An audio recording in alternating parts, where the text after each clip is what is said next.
This is the new Volkswagen Atlas. It has redesigned and improved headlights, badges that illuminate front and rear, and an interior that's been refreshed and feels more upscale. Gone is the VR6, leaving the 4th generation 2-liter turbo as your only engine option.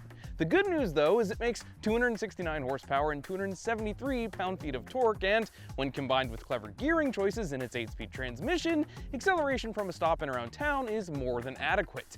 Passing power at highway speeds, not so much. Also, the ride is fine, but could use a bit more refinement, and the steering is completely numb. Perhaps the soccer moms don't care. What they will care about though are things like the frustrating touch controls that are frankly distracting to use, and somehow some of them are still not backlit, meaning they're even more difficult to play with in the dark. They'll probably also care about all the piano black that just feels dated at this point and shows smudges and scratches like crazy. And they might also note that the infotainment system is just okay, with somewhat confusing climate and settings menus.